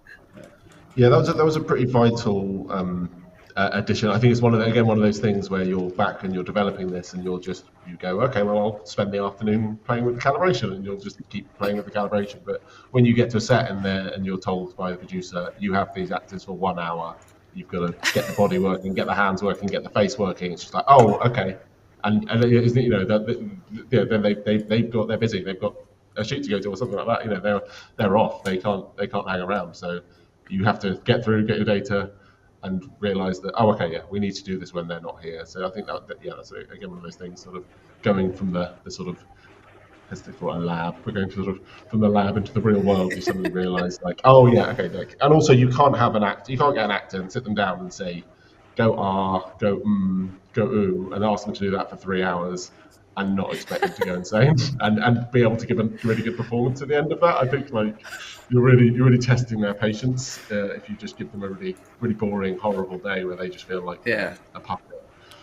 Like, you really need to make sure that whatever setup you're doing, it's quick as you can possibly be, because you're gonna slowly piss them off.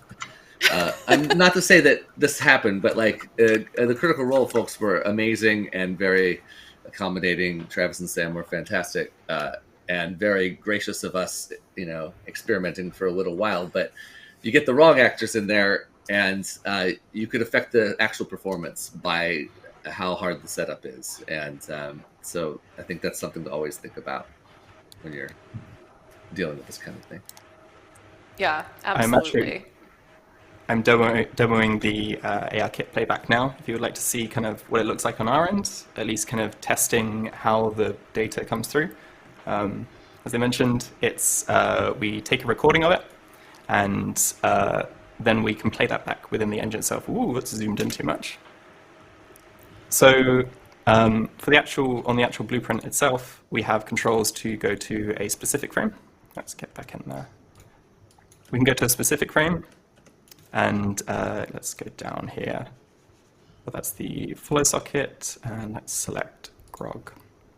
Cool, so in this section here in the details pane, we have the live link calibration. So there's a section to select which actor it is to refer to that calibration. We then have the body, so that's the incoming live link stream. And then we also have the ARKit test data. Oh, you can't see the details pane. Hopefully you should in a second.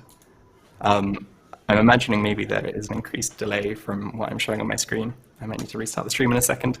But yeah, you can. We took a recording of them doing the expressions and also some other recordings of us going through and kind of really testing all of the big facial expressions. And then using that, we can watch it play back and tune everything. And that was also really useful for the shaders as well. Might restart my stream if there's an incredible delay between what I'm talking about. It seems like it's not quite what you're talking about. Also, this is Unreal Engine 4 only because we started this probably 7 or 8 months ago for this particular project, and even longer for the previous one. And it's awesome to make the jump before it's ready to experiment. But if you're going to be live, you can't do any of that riskiness. So. Yeah, there we go. Now we see it all, John. That's weird because I just hit stop stream, so you're looking at historical recordings. Wait, yeah, I think the delay has got more and more crazy. I've just restarted it there. So hopefully if we talk about some other things, it should be more snappy. Yeah. But yeah, I think it's fine to use UE4 for this. I promise I will not hold it against you too much. I will only take it very slightly personally, and that's all. You also like if the new engine didn't have this. I don't know if the features that we were using here were exactly as futuristic as UE5 is. And, we weren't doing any ray tracing or. The geometry count was low. Animation tools maybe could have been cool, some of the new animation tools. But other than that, I don't know if it was if it would really use the newer engine to its full capacity anyway. Yeah, it had everything that you needed it for. So that was what was important. Yeah, exactly. Yeah. There is a couple questions about in regards to kind of comparing this experience to some of your previous work. So one there is for you in particular, Patrick, as the director, what were some of the challenges, or if there were any challenges, about doing this live broadcast in comparison to other projects you've done before? Well, live, like we were saying, is just a huge ball of stress, and it's nice because you can just be done and go out to dinner, which is basically what we did, I think. Um, but but the but you're also like sacrificing polish and animation, like that extra love that you get in there. And I think there's a cool thing, like the idea of doing things where you put that animation love in there ahead of time, and the way you think about the data coming in and interpreting it is interesting. Lots of animators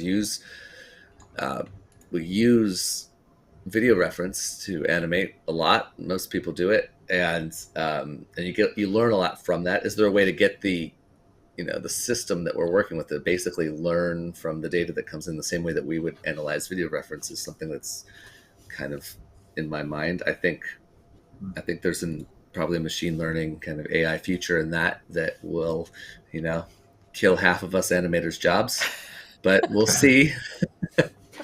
I don't imagine that there won't be new jobs. I always liken it back to, 2D animation kind of took a pause for a while 20 years ago, and everybody thought that all the jobs were gone, but there's way more animation work now than there ever has been. So I feel like it opens new avenues of creativity that we can't even imagine for the future. And I like playing in these spaces because of that. I think there's all kinds of really fun stuff that'll come out of it. And, it is at the heart of all this creative stuff is just like finding places to play and enjoy the kind of edge of the technology that you're dealing with. And I love that stuff.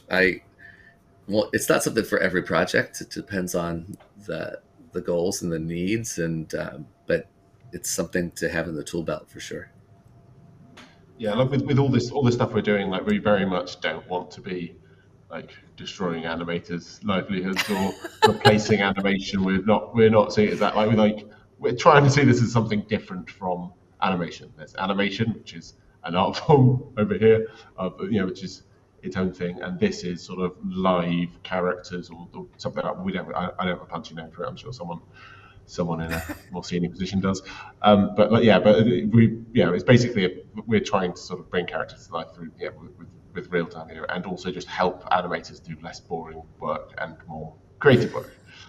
So that's really where we're trying. Because I can, I just don't want like hate mail from animators. So. Animators, put up your pitchforks. It's okay. Yeah. You're still very needed, we promise. I think most animators would love having, a mocap suit at their desk for some tedious stuff or for better video reference. We're not quite at a space where like mocap is, or the software and tool or the hardware is financially reasonable for every single person in the studio to have one. But I think there's like a future where that's just a part of your tool belt to get the coolest possible work. Yeah. It's just sweet as well. It's like all like this job. It's we're doing hands, body, face. We're running it live. We're going through a real time engine. Maybe another job might use one of those techniques or one of the sort of like innovations we might have made there. Might go on, and another job might use one or two of those pieces. So I think it's very much like sort of these are all like parts of the puzzle of like how the future will be in animation. I don't think it's going to be a wholesale replacement or anything like that. Yeah, absolutely. But you know, I like the idea of this, as you were saying, experimenting with sort of a new technology and a new way to use this technology and kind of push into a new realm, a more creative viewpoint, perhaps, of a certain way to use it. I know when Quixel Library first came out, me as a 3D artist, I was like, okay, so my job is over. But obviously, that's not the case. It's just finding new ways to use the same tools and create something different with it. Yeah, definitely. Yeah, like we Yeah. it's more about like sort of opening up the possibilities of what we can do. I mean, every project I do now is it's the idea of using real-time tools. At some part of it is always in the conversation. With this tape deck is a time machine, which is the thing that led up to this Critical Role thing. With doing our test there, we did all the motion. The motion of the characters was hand keyed in a very traditional CG way.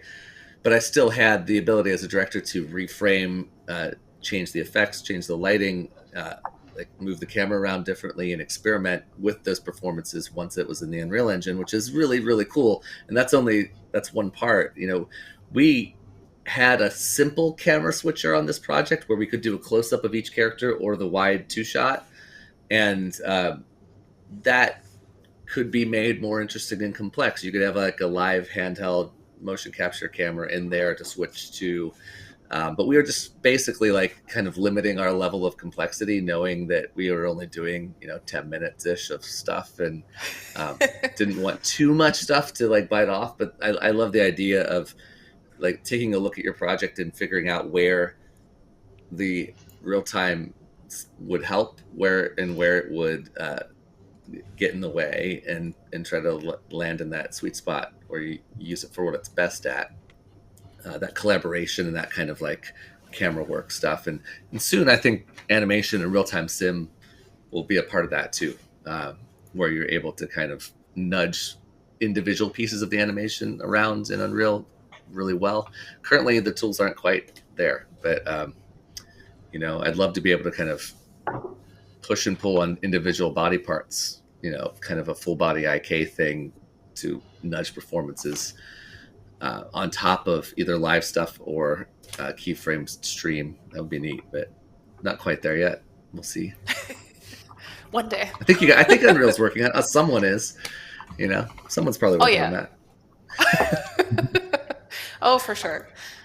But there is similarly another question that is comparing this work with potentially some previous ones that all of you have done, where from just a time standpoint, would you say that this project and working in Unreal Engine made your workflow any faster or more streamlined in comparison to some other projects? Or do you think it's kind of its own beast? There's not really a way to compare the two. Yeah, I mean, I've been doing this. Sorry, you go, John. Go ahead, Patrick. No, please. I was going to say, it'd be difficult to do this not in a real-time engine of some kind. It would be a struggle. I think there's a lot of things that with Unreal that there's some certain shortcuts I think that we could take. I think with the way we were approaching it, which is try and keep it fairly keep ourselves fairly flexible. We try to be software agnostic in our studio as much as possible. Obviously we have certain sort of keystone softwares that we use like Maya, but we try to make it so that we can use the right tool for the job and on whatever's coming up, or what we have artists for and that sort of thing. So we're trying to build a sort of tech stack around this that we can use throughout our pipeline. So there's definitely some things in Unreal we probably could have lent on a bit more. Like Control Rig, I've had a play with and I found it really helpful. I think I could have done a lot of stuff in there, but just in terms of that being then an Unreal only setup that we couldn't really transfer between, and even just the concept of how it's sort of structured wouldn't transfer to another software. So I think there's definitely aspects of Unreal we probably could have leveraged more to make things a bit quicker in certain ways. I don't know if I answered that. I think it's a little hard to. Obviously, when it's live, it needs to be rendered in real time, and so you have very limited options. Actually, well, not limited. I think there's actually a pretty good diversity. But in terms of using a game engine, it means we can hook up to all these systems of logic, and that's where Unreal Engine had some really nice things, like the Live Link feature is very nice and polished, and that's something that the hardware manufacturers know to build for, which is really nice. The material editor is very mature, and being able to create advanced shader functions is quite nice. Same for the blueprinting system. I think there's, so sometimes with like kind of very basic math things, you really wish that you could put a line of code in there. But other times, like a huge mathematical function is just in one tiny node, and that can really save you some time. But yeah, I think there's a few little features in there that really kind of expedited the process. That's awesome. Yeah, I don't know. Good. I feel like the live part has to be done in one of a assortment of engines to make it work. Or it's more like that Disneyland Turtle Talk, which is like pre-rendered like cycles that they go between. What is Disneyland Turtle Talk? It's you can talk to Crush, the turtle, the audience. Like there's a guy backstage like piloting it. But I don't think that's, I don't know. It's like That's 10 years old. But Yeah. No, it's not. People know Disneyland's that. a bit more Raise your local hands for if you. Oh, you're right. Okay, maybe for Europeans. Excuse me. It's very true. You type in Disney chat World if you know. too. Yeah. Disney World also. Yeah. But that's like the earliest version that I can think of something like this working with the CG character piloted by an actor live, and that's done probably very expensive on a custom thing at an amusement park, like a very different thing. And it's really cool that we can kind of do it now. Our team was tiny. It was like us, maybe like 3 other people. Like it's pretty neat to be able to do it in such a small team and get it to work and stream it out and not have it explode, which is cool. Chat is funny. Yeah. But the modeling side, the rigging, it's fairly standard in this case. I'm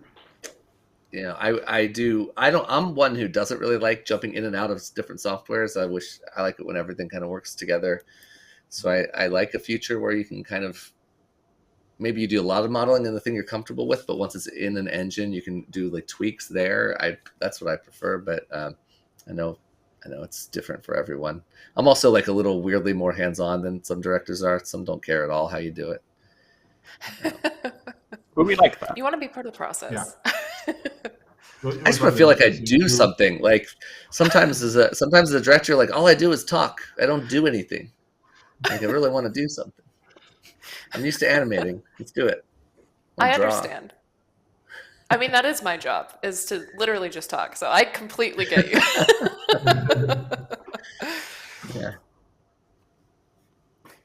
Yeah. Were there any particular challenges that you had to either maneuver around or figure out on the fly that you were not expecting, and maybe trip things up, or would have tripped things up if you hadn't have been a little innovative about how you went about it? There's one I can think of, which is one of the. But shout out if you feel like I should stop telling the story. One of the actors, in the way they moved their mouth, just basically kept their teeth clenched, more or less. Like they don't do a lot of jaw movement, which when we found with our character, which we tested with, and we're all talking, and it all seems fine. Once we actually got that with the actual actor talent there, we realised, oh, this is not really working for him, or he's pulling a really weird. Once that pose is put onto the character, even with our calibration, it's like he's putting quite a strange pose on the character. And so with that was a little bit of tweaking and recalibrating, but then also just sort of going, well, let's bring some of that stuff into the character. Like if your mouth always slightly open and your teeth there, to bring the teeth in a bit. So I think there was as you get close, especially with something like that where it's live and the time is coming, you have 2 days left, you have 4 hours left, you have 30 minutes left before you go live, and you want everything to be as perfect as it can be, and you're analysing it, and you're looking for little problems. So I sort of mentioned the talk, like that's the thing I think, because I really like blueprints, and just being able to just bash together like think up a sort of hacky fix to something, and usually you just sort of throw together a blueprint. You go, oh, that value's sort of high when that's one supposed to be low, so I'll use that one to drive the other. So it's often not the smartest fixes. There's not really a philosophy behind them, those sorts of things. It's not like you've worked out, oh yeah, that's how a face moves. You've kind of just noticed that, oh, these two things could relate, and I could use that to clamp down this and stop this problem from occurring. So yeah, there was a bunch. Like any job, there was a bunch of little things like that, I think. I think that fact that like sometimes a voice actor, when they put on a voice, does a face to make themselves in the character of the voice, and then you're like, oh shit, that's not a default face anymore. How do we like recalibrate to get everything to work within the context of that? That was an interesting like T-2 hours problem. So, I mean, they're not going to change the way they've been doing this for years, this voice. So it's not going to change. So you have to kind of find a way to recalibrate on the fly and make that work. Yeah, absolutely. Keyboard. We're hacking. We're in. Hacking the stream. What other questions John do we has have? taken over. I think we have like 20 minutes left, and we can talk about any of this. Yeah. It's been about I think it's been about a year and a half of me really getting into the Unreal Engine. Only about 2 months ago that I had like a full month time off where I actually like learned it for real, and I'm like thrilled to know like some of that. Like I learned how to make my own blueprints and bring characters in and stuff, which is so much fun. And it took a long time to finally like cross that little hurdle. I think it takes about like for someone who's used Maya their whole career and Blender a little bit, it takes a couple weeks to like fully like get it. But once you do, it's very exciting. Yes, for sure. There is a little bit of a learning curve, I would say, in the beginning. But I feel like there's, at least for myself and a few people I've spoken with, there's a certain point where it's kind of like pushing a rock up a hill. And then once you push it over the top, then it's all super easy downhill from there. It's just getting to that peak that can be a little difficult at first. Yeah, there's a few just like... Go ahead, Patrick. As I say, with Unreal, you have it does have a kind of model that it wants you to work within, and if you know what that is and you know how you're supposed to work within Unreal, then it's all good. If you don't know what that is and you just start going in with what you'd expect to maybe want to do, or you go, well, I know what I want to do, I know how to achieve it, and you start just plugging away at it, you can find yourself, which I have done on multiple occasions, find myself going, I feel like I'm fighting the engine at this point, and then you sort of look in, and there usually someone else has thought of this, and there is a system there, but like with Unreal, I feel like I have to learn a lot of systems, but when I get them, they do work very well.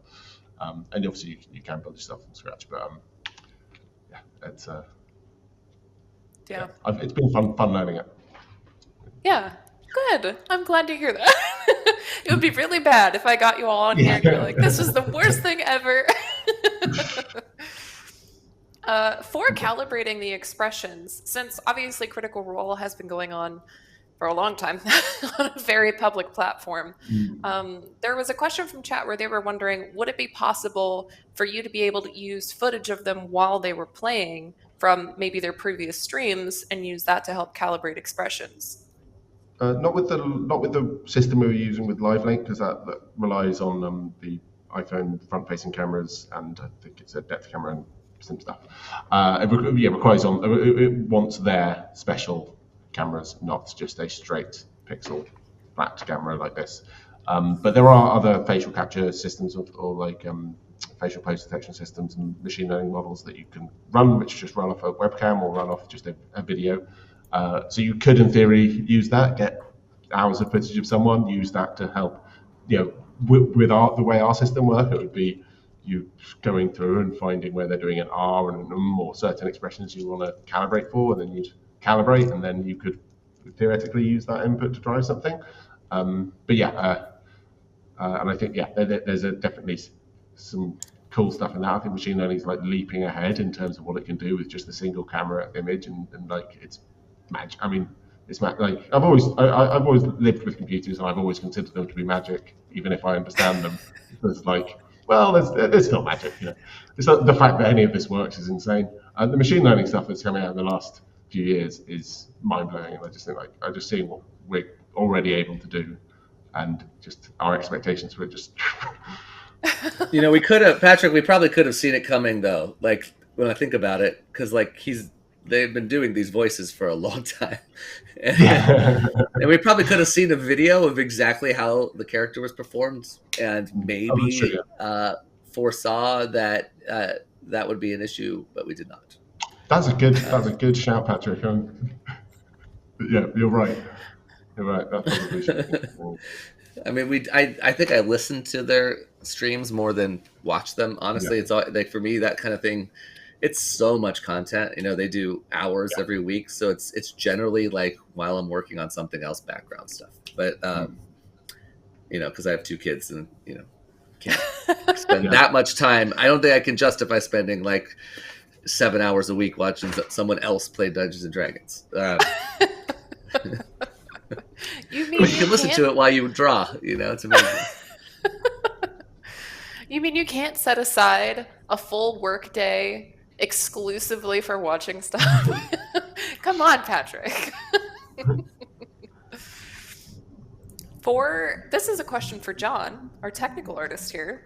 There is a question here where they're curious how much time you spent in the engine, or if most of your time was spent in other programs. I think a majority of my time was spent in engine. Well, actually, I think like we spent a lot of the start of the project really getting to grips with kind of the bounds of motion capture, making sure that system was set up properly. You know, finding where it didn't work well, choosing equipment. You know, this was one of our Nexus Studios, one of our first forays of doing this sort of work, and so finding which type of hardware worked best for the job. So that's kind of at the start of the project we were doing those things, and we tried to keep the look dev things purely focused on the characters, and that's of course done in Engine. Yeah, it was a lot of time in the material editor. I say a lot of time. We actually borrowed a lot of stuff, as I mentioned earlier, from earlier films. Just using those same behaviors again, but with different parameters, meant that actually quite quickly we had something close to what the TV show was, and it was a case of finessing it to get in the smaller details. Yeah, I'd say absolutely Unreal was probably where I spent most of my time. Awesome. Did you have a lot of experience with Unreal Engine before this? Yeah, I think Unreal is the choice for a lot of games art courses, and I studied games art at university. And I was very lucky to work under Aaron Langmead, or study under, I suppose, who is an evangelist now for Epic Games. I came back to university and you guys had stolen him, which was really annoying because he was my best damn lecturer. But yeah. I'm not sorry. I studied with it a little bit, and then I kind of I went off and used Unity for some time, and now I kind of straddle between the two. I'm sorry. But yeah, like I think from, kicked off the stream. No. There's a lot of transferable knowledge between the two. Where'd John go? Where'd he go? There never was a John. But yeah, I had kind of studied with it, and then I had gone off and started my professional work. And when it came back to coming back to Unreal Engine, I found I actually had a ton of transferable knowledge, because a lot of shader stuff is just the same math functions again. Same with the lighting. Rendering in real time happens in similar ways. It's the kind of details about how the ray tracing system is set up, and which, if it's called append or combine, the small little things that you need to know. Very much like if you've ever used Substance Designer and also Unreal Engine, you might be wondering which node is called what and what the same functions are and stuff. Yeah, absolutely. Where some of the base ideas are more or less the same, just maybe the wording around it, fun little things like that. Fundamentally, these are the same, but getting to figuring out where the actual equation is, that can be a little bit of a trick sometimes, for sure. Let me see. I know we have a ton of other questions from chat here, so I'm trying to make sure we can squeeze in a few more in the time we have left. But, oh, this one's interesting, actually. Do you feel like you talk now with more emphasis? Wow. Emphasis. Yep.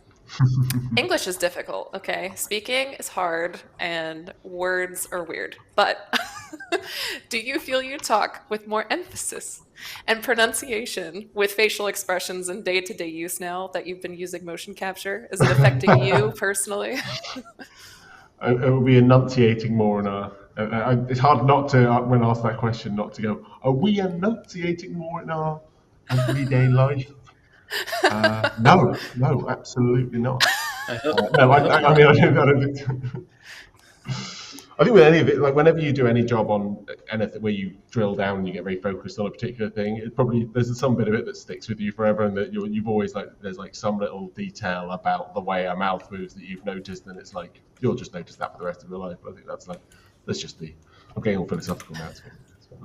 I think I've been doing a lot of these ARKit puppets, VTuber type setups, and I think you do while you're using them, you start to do that kind of more paced out thing, and I've been challenging myself to do that with my face but not sound like it, so it does work better and looks better on the screen, but you're also not changing your literal performance. Do we sound like we're speaking as if everyone's are idiots? Or are we saying things nice and clearly? And yeah, I don't know, maybe. Hard balance to find, I could tell. Is there any plans to do either a sequel, not necessarily that you could disclose, of course, but is there any plans to do other projects in a similar vein as this? I think, as we mentioned earlier, this is really exciting for a lot of other different IPs. Not just TV show characters, but all sorts of animated characters from films and, even kind of online influencers and stuff.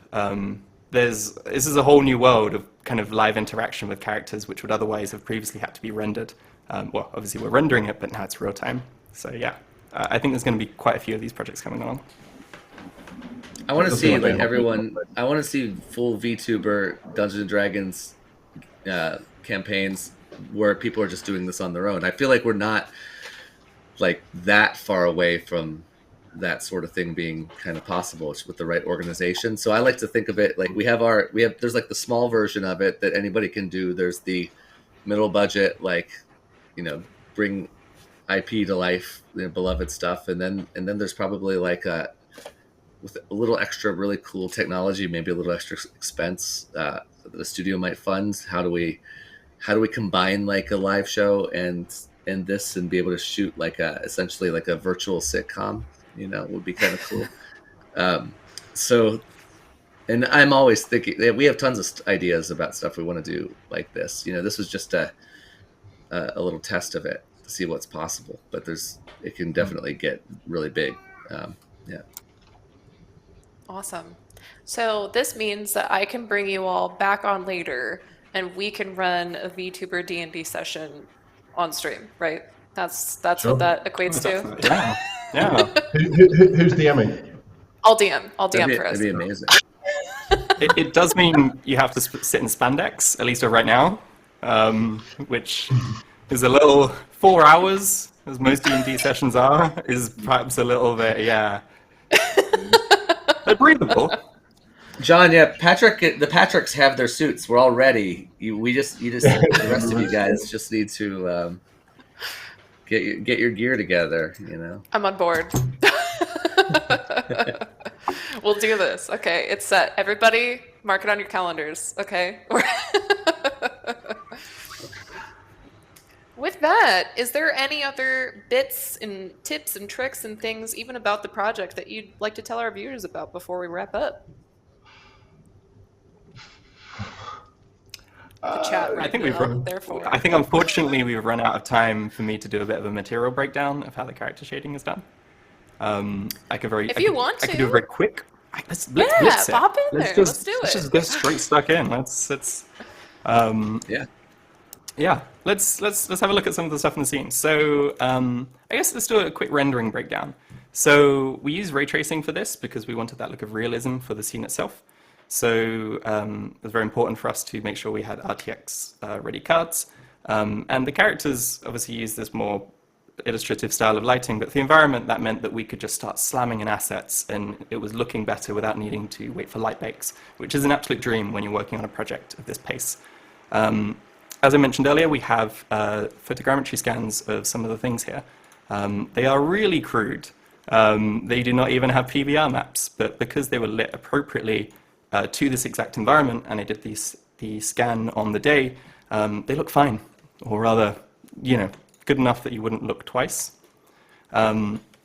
We also have the mega scans that we mentioned earlier. So that's in the, what's it called? The Quixel library, the Quixel piece of software, wherever you can get your mega scans. Went into there and started matching some of the materials and also some of the props. So things like this little beam here were particularly useful for recreating what the set looks like. Elements of the set are that really crude scan that Patrick Osmond took. And some of those assets were good enough to service the entire shot. So then we had the characters.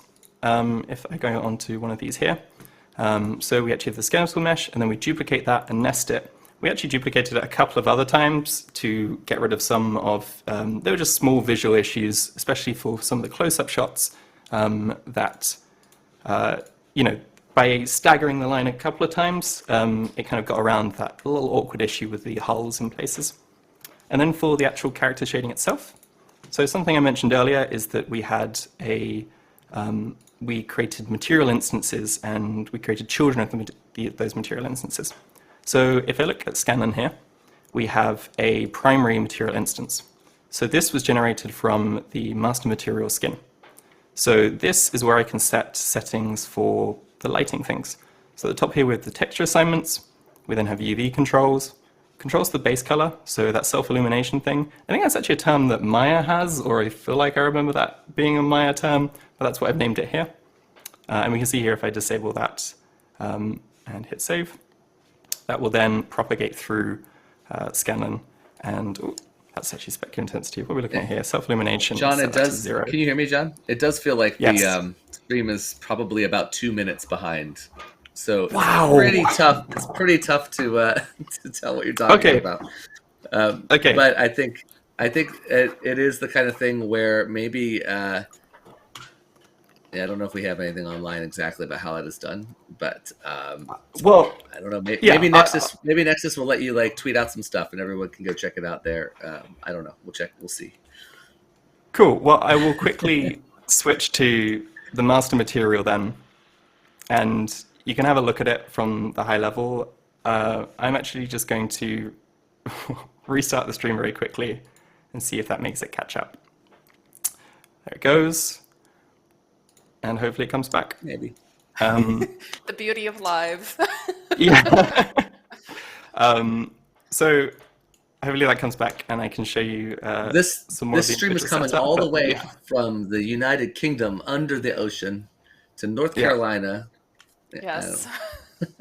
Exactly. Cool. So I'm going to leave this as a very static image, and hopefully you can squint and you can look at what some of these things are named. On the far left side, we have the UV controls, and those need to go out to all of the texture samples. And then, as I mentioned earlier, we had custom textures for things like the shadows, to always place shadow in some location, and things like the lines as well. All of those textures need to share the same UV, so they're all hooked up to the UV node on the left. There's some controls here for base color.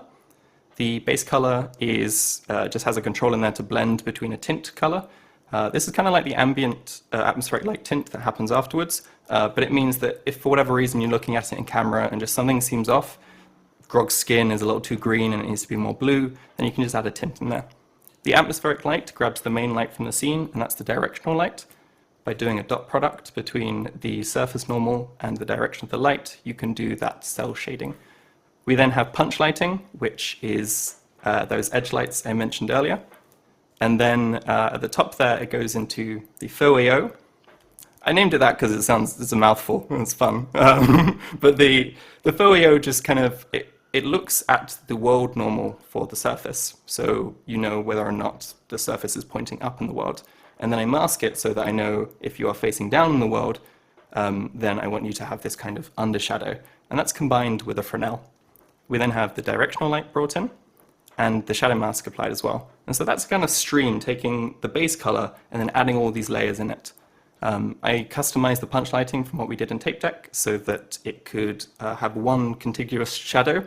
Previously, because we have these different things all trying to add to the shadow, they needed to be mixed together so they came in as one flat layer instead of duplicating over, because that's not what the show looks like. And then on the far right, we have self-illumination.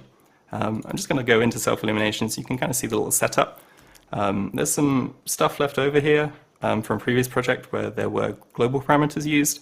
But what this series of nodes does is it, along with when the self-illumination input is changed, it multiplies down the base color and it brings up the emission. So you're kind of just switching it over. The reason you don't do both is that the surface will become overexposed and look kind of whited out, which you especially don't want when you're trying to get colors accurate to the show. And yeah, then you have emission and your kind of general PBR setup. And that's it. That's the shading for the Critical Role characters. Everything else in the scene just uses a kind of normal PBR shader. There you go. That was Super cool. That was nice and fast, wasn't it? It's great. It's a huge challenge to kind of try to match an existing Toon Shade show as close as possible. I think these characters look pretty cool. So and Amazon and the Critical Role team were pretty thrilled to see how good it looked up on screen in real time, which is always nice. Yeah.